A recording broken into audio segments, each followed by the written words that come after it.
అండి, అందరూ బాగున్నారనుకుంటున్నాను. మనకి government SA1 time table release చేసింది 10th క్లాస్ వాళ్ళకి. మనందరికీ తెలిసిందే. After holidays they are going to conduct summative assessment 1. దానికి సంబంధించిన షెడ్యూల్ రిలీజ్ చేసింది అనమాట. 28th నుండి they are going to start the examinations. 28th మనకి ఫ్రైడే రావడం, 29th 30th Sunday, 31 first, second, third. So మనకి 10th క్లాస్ వాళ్ళకి మాత్రమే సింగిల్ పేపరు 100 మార్క్స్ ఉంటుంది.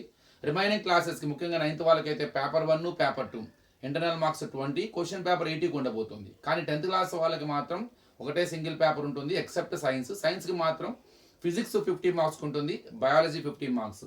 డేట్స్ చూడండి ఒకసారి. 28th Friday Telugu exam, 29th Saturday Hindi exam, 30th Sunday అంటే you got holiday for English, 31st వచ్చేసరికి సో ఇంగ్లీషు, ఫస్ట్ వచ్చేసరికి ట్యూస్డే అనమాట, అది మండే అయిపోయింది, ట్యూస్డే మ్యాథ్స్ ఉంటుంది. సెకండ్ వచ్చేసరికి 2 ఫిబ్రవరి అండి, ఫిబ్రవరిలోకి ఎంటర్ అయిపోతున్నాం. 2 ఫిబ్రవరి వచ్చేసరికి వెడ్నెస్డే మార్నింగ్ ఫిజిక్స్ ఉంటుంది, ఆఫ్టర్నూన్ వచ్చేసరికి మనకి బయాలజీ ఉంటుంది. ఒకే రోజు ఎగ్జామ్స్ ఉంటాయి. పొద్దున పూట ఫిజిక్స్ కండక్ట్ చేస్తారు, ఆఫ్టర్నూన్ బయాలజీ కండక్ట్ చేస్తారు. 50 మార్క్స్. ఇక థర్డ్ లాస్ట్ ఎగ్జామ్ వచ్చేసరికి థర్స్డే సోషల్. సో 28th మొదలుపెట్టి ఫిబ్రవరి 3rd క్లోజ్ చేసేటట్టుగా ప్లాన్ చేస్తారు. ఒక సండే రావడం మూలంగా 8 days వస్తుంది. 1 2 3 4 5 6 7 days. అందులో ఒకటి మనకి సండే అవ్వటము. సో ఒకే రోజు ఫిజిక్స్ బయాలజీ పెడతాము. టైమింగ్స్ ఎలా ఇచ్చారంటే 10 o'clock నుంచి 12:45 దాకా, అంటే మార్నింగ్ వచ్చేసరికి 10 నుంచి 12:45 దాకా, అంటే 2 hours 45 minutes ఇవ్వడం జరుగుతుంది. ఆఫ్టర్నూన్ ఒకవేళ అంటే 9th క్లాస్ వాళ్ళకి అయితే పేపర్ 1, పేపర్ 2 ఉండటం, వాళ్ళకి ఆఫ్టర్నూన్ ఎగ్జామ్ ఉంటుంది. మీకు సైన్స్ రోజు ఆఫ్టర్నూన్ బయాలజీ ఉంటుంది. ఆ టైమింగ్స్ వచ్చేసరికి మీకు 2 నుంచి 4:45 దాకా 2 hours 45 minutes టైంని మెన్షన్ చేయడం జరిగింది అనమాట. సో ఇది మన ఓన్లీ ప్యూర్ 10th క్లాస్ వాళ్ళకి మాత్రమే ఇది ఈ షెడ్యూల్. మిగతా 9th వాళ్ళకి 8th వాళ్ళకి మార్నింగ్ ఒక ఎగ్జామ్, ఆఫ్టర్నూన్ ఎగ్జామ్స్ ఉంటాయి కాబట్టి వాళ్ళకి డిఫరెంట్ టైం టేబుల్. ఏ డేట్స్ స్టార్ట్ అవుతాయి, కొన్ని సబ్జెక్ట్స్ అటు ఇటు ర్యాండమ్ అవుతాయి. అలానే కొన్ని బ్లూ ప్రింట్స్ కూడా డిస్కస్ చేద్దాము. ముఖ్యంగా ముందు మ్యాథ్స్ గురించి డిస్కస్ చేద్దాం. అంటే మీకు ఆల్రెడీ తెలిసిందే మోడల్ పేపరు. ఆప్షనల్స్కి వచ్చేసరికి ఏమో 1 mark క్వశ్చన్స్ 12 ఉంటాయి. 12 1s 12 marks. 8 marks 2 marks questions మనకి, అంటే ఇప్పుడు అవి 1 mark యాక్చువల్ ముందు ½ mark ఉండేవి, అవి డబుల్ అవుతాయి. 1 mark డబుల్ అవుతాయి, 2 marks. అవి మీకు 8 వస్తాయి, 16 marks. 4 marks కూడా మీకు 8 ఉంటాయి, 32 marks. ఇక తర్వాత 8 marks క్వశ్చన్స్ మాత్రం 5 ఉంటాయి, 40. మొత్తం కలిపి మీకు సో 8 10 7 5 8 9 100 మార్క్స్. మొత్తం టోటల్గా 33 క్వశ్చన్స్ ఉంటాయి. సో ఈ 33 క్వశ్చన్స్ని 2 hours 45 minutesలో రాయాలి. చాయిస్ కేవలం 8 marks సెక్షన్లో ఉంటుంది. అది ఇంటర్నల్ చాయిస్. క్వశ్చన్ లోపల ఏ ఆర్ బి ఉంటుంది అనమాట. There is no choice between question number to question number. Internal choice is there. You can choose either A or B to the particular question.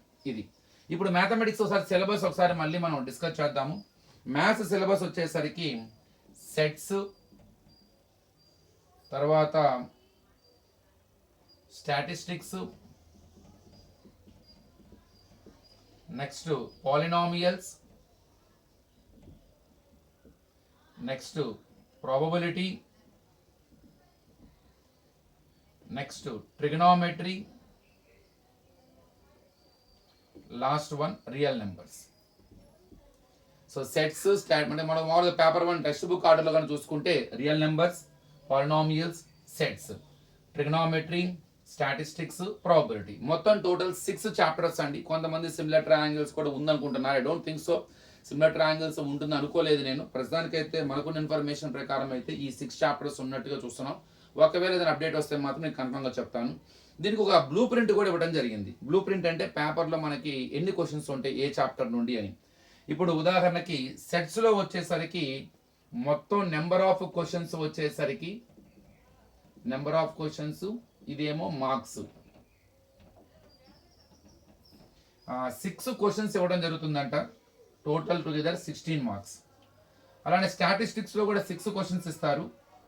Marks 10 కానీ 18 కానీ వచ్చే అవకాశం ఉంది. ఇక్కడ 7 questions వచ్చే అవకాశం ఉంది.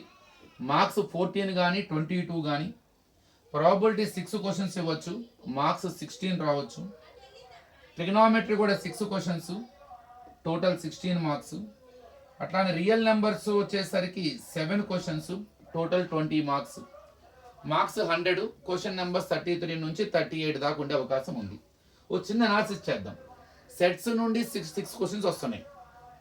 అంటే మనకి సిలబస్ అంతా లేదు కాబట్టి కేవలం 6 చాప్టర్లే కాబట్టి ఒక్కొక్క చాప్టర్ నుంచి మనకి మోర్ దాన్ 4 అలా మినిమం 4 to 5 క్వశ్చన్స్ వచ్చే అవకాశం ఉంది.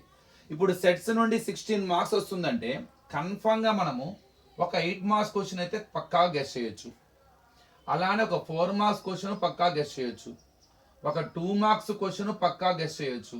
ఒక 1 మార్క్ క్వశ్చన్ కూడా పక్కా గెస్ చేయొచ్చు. అప్పటికి 4 అయినాయి చూడండి. 8 + 4 12, 12 + 2 14, 14 + 1 15. కానీ 16 మార్క్స్ దాకా వచ్చే అవకాశం ఉంది. మొత్తం మీద మన 4 అయినాయి. అంటే వస్తే 2 మార్క్స్ క్వశ్చన్స్ 2 రావచ్చేమో, 4 మార్క్స్ ఒకటే, 2 మార్క్స్ క్వశ్చన్స్ ఇంకోటి రావచ్చేమో, లేదంటే 1 మార్క్ క్వశ్చన్స్ ఏమైనా ఇవ్వచ్చేమో. సో ఇలా ఆ క్వశ్చన్ నెంబర్ మారుతూ ఉండొచ్చు. కానీ కన్ఫర్మ్గా ప్రతి సెక్షన్లో మనకి సెట్స్ అనే చాప్టర్ నుండి ప్రాబ్లం ఉండే అవకాశం ఉంది. మ్యాక్సిమం మార్క్స్ అనమాట 16 మార్క్స్, వెరీ ఈజీ చాప్టర్. ఇక స్టాటిస్టిక్స్కి వద్దాం. అది కూడా 6 కానీ 10 to 18 అంటున్నాడు. అంటే వస్తే 10 మార్క్స్ రావచ్చు, లేదా 18 దాకా వెళ్ళొచ్చు. అంటే ఇక్కడ కూడా కన్ఫర్మ్గా మనం ఏం చేయొచ్చు, ఒక 8 మార్క్స్ క్వశ్చన్ పక్కా గెస్ చేయొచ్చు. మీను, మీడియన్, మోడో, మిస్సింగ్ ఫ్రీక్వెన్సీయో. 4 మార్క్స్ క్వశ్చన్ కూడా పక్కా గెస్ చేయొచ్చు. 2 మార్క్స్ క్వశ్చన్ కూడా పక్కా గెస్ చేయొచ్చు. 1 మార్క్ క్వశ్చన్ కూడా పక్కా గెస్ చేయొచ్చు. ఎందుకు 18 అంటున్నాడు? ఒకవేళ ఇన్ కేస్ గ్రాఫ్లో పడి ఓజివ్ కర్వ్ గనక ఒకవేళ గ్రాఫ్ గనక ఇస్తే అప్పుడు 2 8 మార్క్స్ అవుతాయి. ఇక్కడ గనక 8 మార్క్స్ సెక్షన్లో ఒక మీను, మీడియన్, మోడ్తో పాటు గ్రాఫ్ కూడా చాయిస్లో ఉందనుకోండి, అప్పుడు ఇక్కడ 8 + 8 16 అయిపోయి 2 మార్క్స్ క్వశ్చన్ లేదా 1 మార్క్ క్వశ్చన్ అలా మొత్తం మీద 10 నుంచి 18 దాకా వచ్చే అవకాశం కూడా ఉంది. ఇంకా పాలినామియల్స్లో 7 క్వశ్చన్స్ వచ్చే అవకాశం ఉంది. 14 నుంచి 22 దాకా అంటున్నారు. అంటే ఇక్కడ కూడా మీకు 8 మార్క్స్ క్వశ్చన్, 4 మార్క్స్ క్వశ్చన్స్ 2 రావచ్చేమో, లేదు 2 మార్క్స్ క్వశ్చన్ ఒకటి. ఇప్పటికే నేను ఇక్కడ 8 + 4 8, 12, 16, 20, ఇంకొక 1 మార్క్ క్వశ్చన్ 2 రావచ్చేమో, 22 మార్క్స్ అనమాట. అంటే ఇక్కడ మనకి 6 చాప్టర్ అవ్వటం మూలంగా రిపిటేషన్ ఎక్కువ ఉంటుంది. నెంబర్ ఆఫ్ క్వశ్చన్స్ అనేవి ఎక్కువ వస్తాయి ఆ చాప్టర్ నుండి. అలా చూసుకుంటే ఇందులో నుంచి మనకి పక్కాగా ఒక 8 మార్క్స్ క్వశ్చన్, ఆ గ్రాఫ్ ఉంటుంది. మళ్ళీ ఒకవేళ గ్రాఫ్లోను పాలినామియల్స్ రావచ్చు. ఇందా మనం చెప్పిన ఓజివ్ కర్వ్కి చాయిస్ అయి ఉండొచ్చు కదా. అట్లానే ఇంకొక 4 మార్క్స్, ఇంకో 8 మార్క్స్ క్వశ్చన్ రావచ్చు. అప్పుడే మీకు ఎస్ఏ టైప్లో 2 8s పడిపోతుంది. అక్కడే 16 మార్క్స్ వచ్చేస్తున్నాయి. ఇంకా ప్రాబిలిటీ 6, 16 సేమ్ ఇక్కడ అంతే. 8 మార్క్స్, 4 మార్క్స్, 2 మార్క్స్, 1 మార్క్ పక్కాగా తెలియద్ది. Trigonometry 6 questions 16 marks.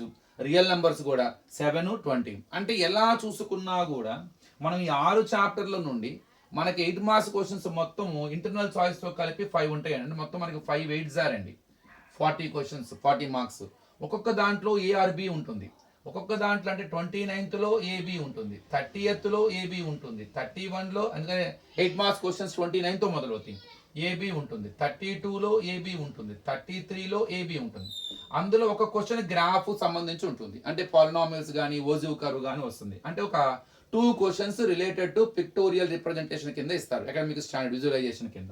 అంటే ఇంకా చూడండి, ఇంకా మొత్తం 8 క్వశ్చన్స్ ఉండాలి. ఏఆర్బి ఇంక్లూడింగ్ ఇంటర్నల్ చాయిస్ కలిపితే మొత్తం 8 క్వశ్చన్స్ ఉండాలి. మనకున్నవే 6. కంపల్సరీగా ఒక్కొక్క చాప్టర్ ఏదో ఒక చాప్టర్ రిపిటేషన్ కూడా అవ్వాలన్నమాట అక్కడ. ఎందుకని ఆల్రెడీగా గ్రాఫులు తీసేస్తే ఇంకా 8 ప్రాబ్లమ్స్ ఇవ్వాలి. మనకున్నవే 6 కదా.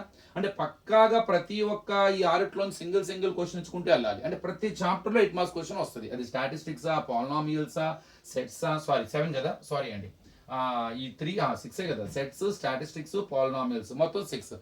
ప్రతి చాప్టర్ ఒక 8 మార్క్స్ క్వశ్చన్ ఇస్తూనే ఇంకొక 2 చాప్టర్ల నుండి మనం పక్కా గెస్ చేయొచ్చు ఇంకో 8 మార్క్స్ క్వశ్చన్. అక్కడే మీకు వెయిటేజ్ బాగా పెరుగుతుంది. అట్లానే 4 మార్క్స్ క్వశ్చన్స్ కూడా మనకి 8 ఉంటాయి. మనకున్నవి ఇక్కడ 6 చాప్టర్సే. అంటే పక్కాగా అక్కడ కూడా చూడండి, 8 4s are 32. మనకున్నవి 6 చాప్టర్స్. ఒక్కొక్క చాప్టర్ నుండి 6 పోతే ఇంకొక 2 చాప్టర్లు మళ్ళీ మనకి రిపిటేషన్ వచ్చే అవకాశం ఉంది. అట్లానే 2 మార్క్స్ కూడా మనకి 8 2s are 16. ఇక్కడ కూడా 6 చాప్టర్స్ నుండి ఒక్కొక్క ప్రాబ్లం ఇచ్చుకుంటూ వెళ్తున్నా ఇక్కడ కూడా 2 ఇంకో 2 క్వశ్చన్స్ అంటే ఇంకో చాప్టర్ రిపిటేషన్ అయ్యే అవకాశం ఉంది, ఇంకో 2 చాప్టర్లు. ఇక 12 ఉన్నాయి. 1 మార్క్ క్వశ్చన్స్ వచ్చేసరికి 12 ఉంటాయి మనకి. 12 1s are 12 మార్క్స్.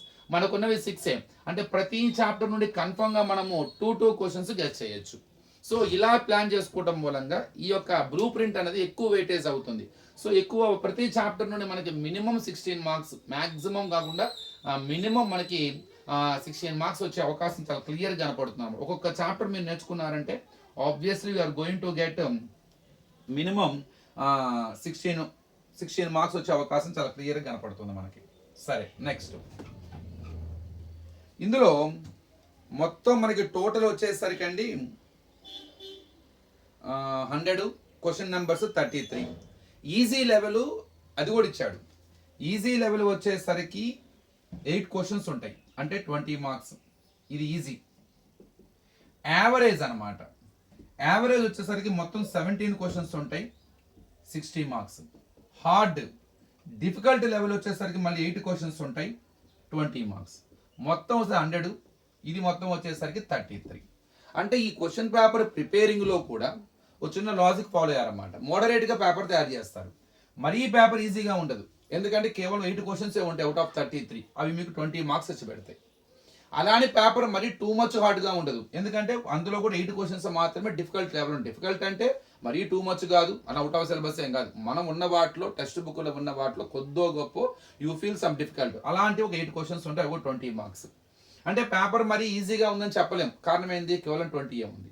అలానే పేపర్ మరీ హార్డ్గా ఉందని చెప్పలేం, ఎందుకంటే 20 మార్క్సే హార్డ్గా ఉంది. మోడరేట్గా ఎప్పుడు పేపర్ తయారు చేస్తారు, అవి ఎక్కువ మేజర్ పార్ట్ తీసుకుంటున్నాయి. అవుట్ ఆఫ్ 33లో 50%, మ్యాక్సిమం మోర్ దాన్ 50% అనమాట. 17 క్వశ్చన్స్, మ్యాక్సిమం 15% వేసుకోండి. 33 క్వశ్చన్స్లో 17 అంటే ఇంచుమించు 50%. 17 క్వశ్చన్స్, అది కూడా 60% అనమాట. అంటే ఇప్పుడు మార్క్స్ పరంగా చూసుకుంటే 60% పేపర్ మోడరేట్ గానే ఉంటుంది తప్ప మరీ ఈజీగా ఉండదు, మరీ హార్డ్గా ఉండదు. అవుట్ ఆఫ్ 100 మార్క్స్లో 60 మార్క్స్ మీకు యావరేజ్ గానే పేపర్ ఉంటుంది. అది ఈజీ అని చెప్పలేము, అలానే హార్డ్ అని చెప్పలేము. సో ఇలా మీకు బ్లూ ప్రింట్ని తయారు చేయడం జరిగింది. ఇలా ప్రతి సబ్జెక్టు కూడా చేయడం జరిగిందండి. కొన్నిటికి ఒక్కొక్క సబ్జెక్ట్ నేను విడిగా చేస్తాను. ఈరోజు మీకు నేను మ్యాథ్స్ చేయడం జరిగింది. తర్వాత ఫిజిక్స్ కూడా ఒకటి చూద్దాము. మీకు ఫిజిక్స్తో ఒకటి ప్లాన్ చేద్దాము.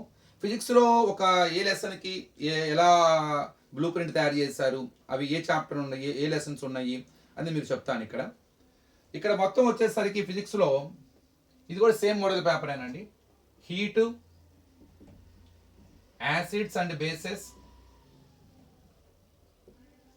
Refraction of light at plane, refraction of light at plane surfaces. Next, structure of atom.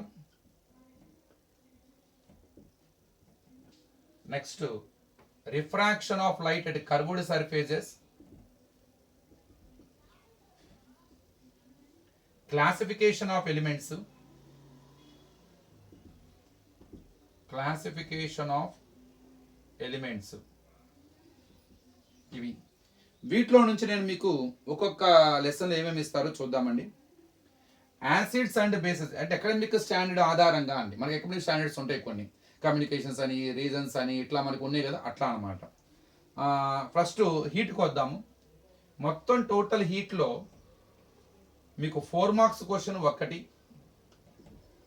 అట్లానే 1 మార్క్ క్వశ్చన్స్ వచ్చేసరికి 2, అట్లానే హాఫ్ మార్క్ క్వశ్చన్స్ వచ్చేసరికి అవి కూడా ఒక 2, 2 మార్క్స్ క్వశ్చన్స్ వచ్చేసరికి అవి 2. అంటే 4, 5, 6 ఈ 2 కలిపి ఒకటి 7, 7 + 2 9, 9 + 2 టోటల్ 11 మార్క్స్ వచ్చే అవకాశం ఉంది హీట్ నుండి. ఇక యాసిడ్స్ అండ్ బేసెస్లో ఇక్కడ కూడా 4 మార్క్స్ క్వశ్చన్ 1, హాఫ్ మార్క్ వచ్చేసరికి 2, 1 మార్క్ వచ్చేసరికి 1,